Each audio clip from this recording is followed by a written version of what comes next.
Thank you for joining us for 3Bs on the Law podcast, hosted by Trisha Barita, Camille Canali, and Susan Dawson. Disclaimer, this podcast is for entertainment and informational purposes only, not meant to provide legal advice, and does not create an attorney-client relationship.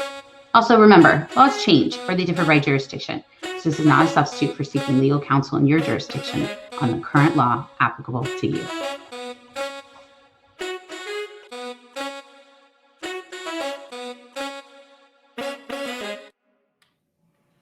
Everyone, welcome back to the 3Bs on the Law. We are very excited to have a guest be with us today. We have Becky Reel. Becky is the executive director of For Papa's Sake, which is a home health care agency here in my area, in the Chicagoland area. That's all over helps assist clients all over the Chicagoland area. They are, you guys, I don't know if I told you guys before we started recording, but they have been awarded the Leader in Excellence from the Home Care Pulse for the last 3 years. So they're really, and they're, your mom started the business and not terribly long ago. So you guys have really skyrocketed up in your accomplishments. I mean, to qualify for that award, your clients and caregivers were interviewed. It's really a true award that comes from customer satisfaction and just really excellence in the industry. So that was really exciting. So Becky, why don't you tell everybody your story a little bit about how For Papa's Sake was started? Sure. So first of all, I'm really excited to be here. Thanks for having me. For Papa's Sake started over 10 years ago after my grandpa, who I called Papa, had a tragic end of life at a nursing home. So after watching everything that had happened and went through, we wanted to do something to give families an alternative to nursing homes. So this is our lemonade from some very bad lemons we were served. But it's an honor. We get to talk about my grandpa every day. We get to give families the option to stay home and provide such a service for the community. So it's something we love doing. But we do everything and anything from companionship all the way up to hospice, whatever's needed to keep people at home, to let them age in place with dignity. Oh, that's awesome. And that is actually a very difficult job to begin with. And I'm sure COVID affected that immensely. So can you tell us a little bit about how COVID affected your business and your industry? Yeah, so it seemed like it happened overnight with us. I think the biggest thing we saw with COVID right away was we were in a lot of facilities. So families would hire us a lot to go into nursing homes and assisted living. We had to stop that service right away because of the shutdown. We had to cancel a lot of our clients or suspend services right away, which was awful to do. So that was the biggest impact right away. We saw there was a lot of limitations with what we could do for our clients. So we used to do a lot of transportation assistance, take them grocery shopping, get them out of the house. That was why people hired us, was to give our clients some interaction outside of the home. And we had to stop that. They couldn't go to senior centers and senior daycares and things like that. So we had to stop that service, which was very limiting for our clients.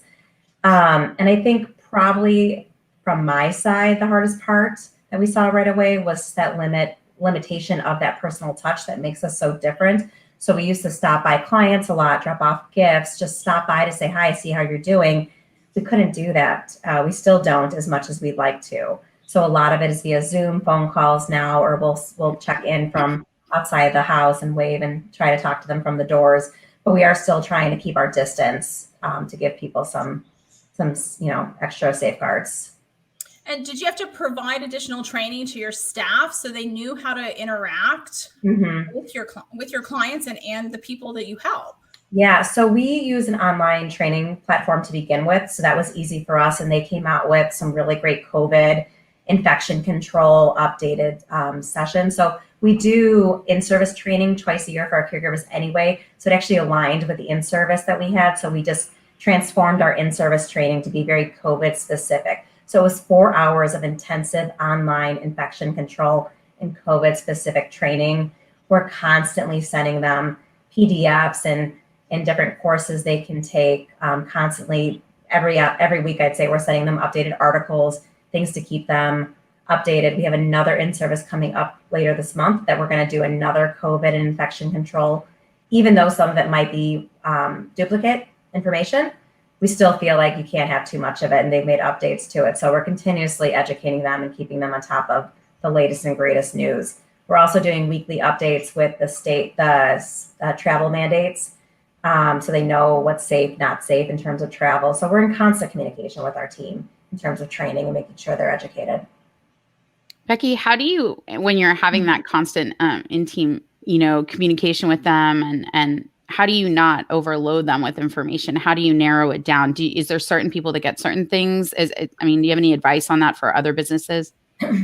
I mean, in terms of caregivers, I think they all are getting the same communication, because I don't want to assume someone doesn't need it, even if it's work-related, not work-related.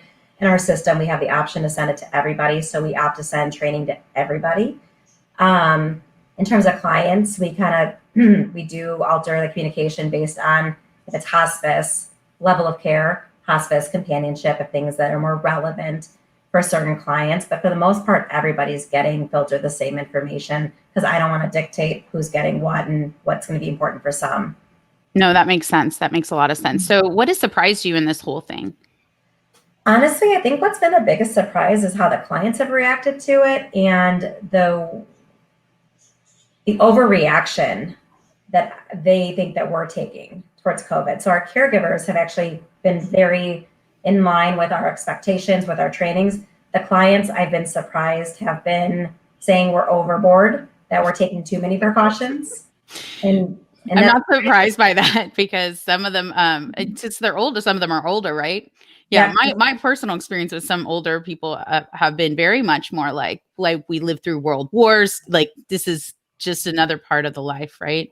Yes. I mean, they're traveling to weddings still, and hotspot states, and states that I, would rather them not. They have family coming in from hotspot states, and they just don't seem to be as concerned as our caregivers or their children are. And I think that's been the most surprising part about this for me. I think that's great, though, that you can accept that that's how they feel, and respect that, but that you're still, matching the level of care that you have done across the board, so that that you're doing what you can to give them the best provided care under the circumstances. Because I know this is difficult. I'm familiar with some in Texas that have it was very challenging at first. You kind of were like, whoa, how do we provide care at all under this kind of circumstance? So I love to hear the story of how you worked your way back into it. How is Zoom working with the clients? It's a struggle. It's more, I gotta know. It's more so with the families we've been doing a lot of the Zoom calls with. It's definitely a work in progress. Oh, that's good, because my husband has a 90-year-old or 90, I think she's 92 or 93-year-old grandmother, and we can't get her on an iPhone. So I think the Zoom that's just like not happening. We've tried.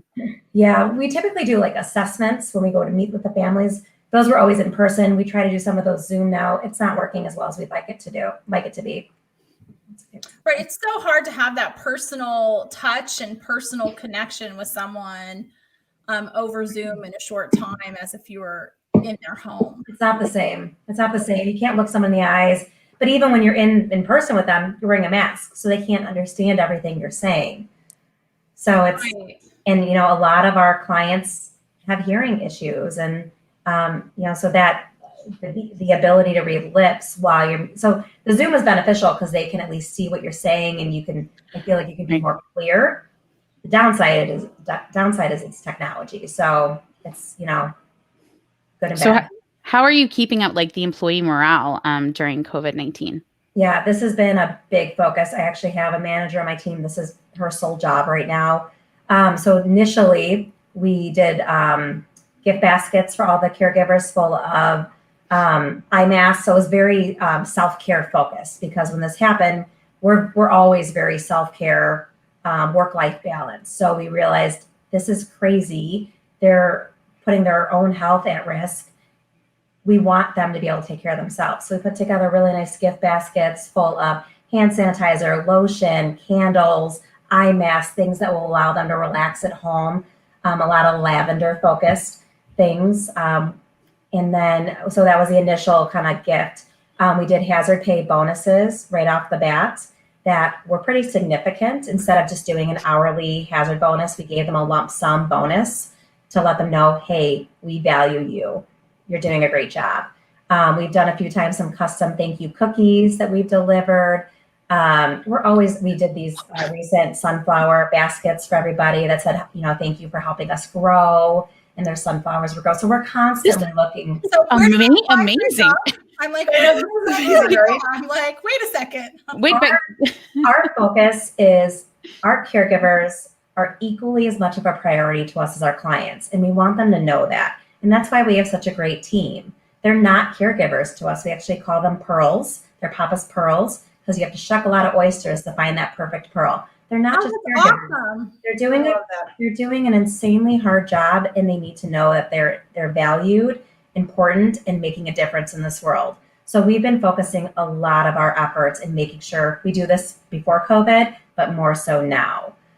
We did a town hall just to talk about their concerns, their issues, their fears. I had a nurse join. So we're constantly trying to, stay in touch and boost morale as much as we can. So of interest, what kinds of issues did your people bring up during your town hall? Really just health concerns. I had a nurse join because they were mostly concerned about how do they get it. And this was early on when there was still a lot of questions. There was still a lot of unknowns. But they're concerned about their families, how to keep their families safe, how to make sure their clients stay safe. What is this going to be like in 3 months, 6 months? So many things that we still just don't know. More than anything, it was just us saying, we're here for you. Let's just talk about what are we all scared about right now, just so they had an outlet. But I think obviously their biggest concern was how to stay healthy. Right. And so how have your safety practice evolved with your clients and employees since we started? Our policy has always been, if you don't feel good, you do not go to work. Your clients are vulnerable. You do not go to work. But now they have to take their temperature every morning, an hour before their shift. If it's 100.4 or over, they cannot go to work. They're screened daily. We have an automated, our scheduling software automatically sends them out a screening questionnaire. If any of their answers are yes, so have you been exposed? Have you traveled? Do you have any symptoms? Those questions. We update the state list. Have you traveled to any of these states? If they're notified, if they say yes, we're notified immediately, and we have to have a conversation with them to see if they're eligible to go to work. So I think that's the biggest change. So their clock-in system has changed a little bit.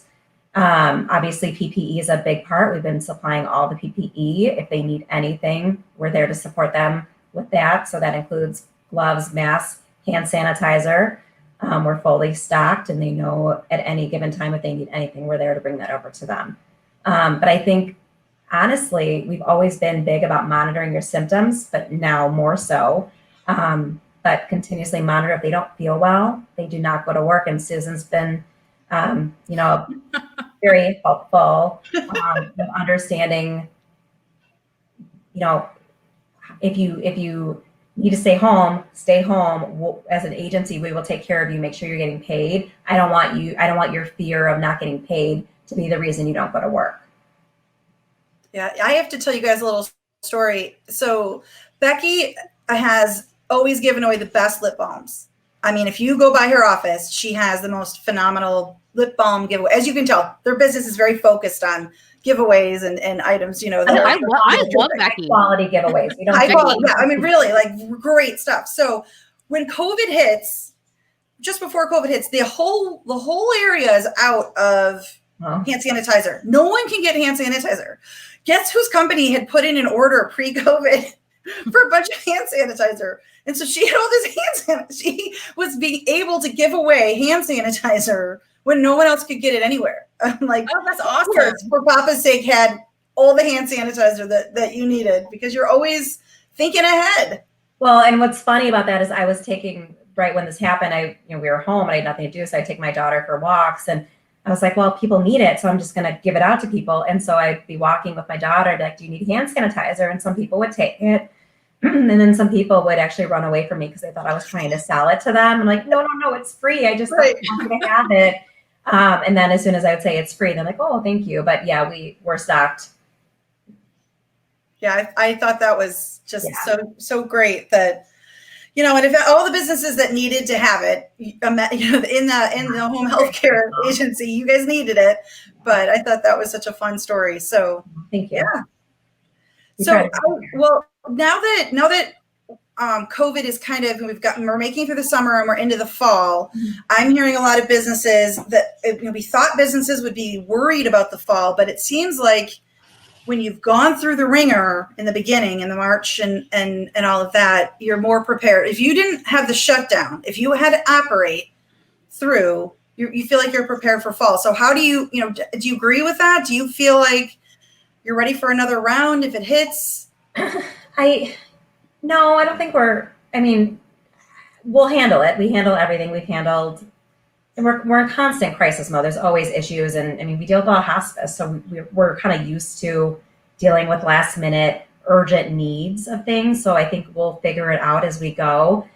I have an amazing management team that is backing me that I fully know will figure this out with me. I think the combination of this with flu season is my concern, because flu season in its own is challenging.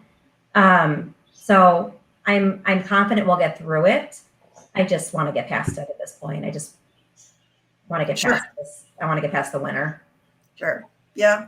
Yeah. Well, if anyone has any questions or wants more information about For Papa's Sake, where would they find you? How can they get a hold of you? You want to tell everyone your website, your contact? Yeah, so our website is forpapasake.com, just spelled out like that, FORPAPASSAKE, papasake.com. You can also email me directly at becky@forpapasake.com, or feel free to call our office at 847-873-0234. Awesome. And first of all, Becky, I would like us to be friends because I would like to get all this awesome lip balm that Susan's getting. And then I'm going to tell my own boss to send me cookies and lavender gifts. So basically yourself. Yes. It's like the snazziest thing ever. You sound like a great boss. So a good bee. We're so glad to have you on here. Do you want to do the 3B showdown with us? Yeah. Okay. All right. So the question is, if you were on a beach, what is your favorite activity to do? And I'll give you 3 choices. Drink a cocktail, read a book, or swim. And you get to pick. I'm gonna read a book. Yes. Oh man. I was hoping one of you was gonna say nap.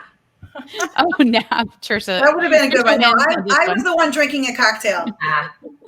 That'll make me nap. Yeah. Take a nap. That would have been a good one. That would have been a good one, actually. Yeah, that would have been. Anything with an umbrella in it, if I'm on a beach, is a mandatory. I was thinking vacation. Yeah, that's a good point. Yeah. Well, anyway. Well, awesome. Well, thanks so much, Becky, for joining us today and coming on and telling us about how COVID has impacted both your business and kind of your industry. And, we're just glad to have you as our latest honorary bee. So thanks for joining us. Thank you. It was an honor. Becky. Thank you for joining us on today's podcast of 3 Bs on the Law. Don't forget to like and subscribe to our podcast. We also welcome any comments. If you'd like to get in touch with us or suggest a future topic, you can email us at 3THREEBsonthelaw@gmail.com.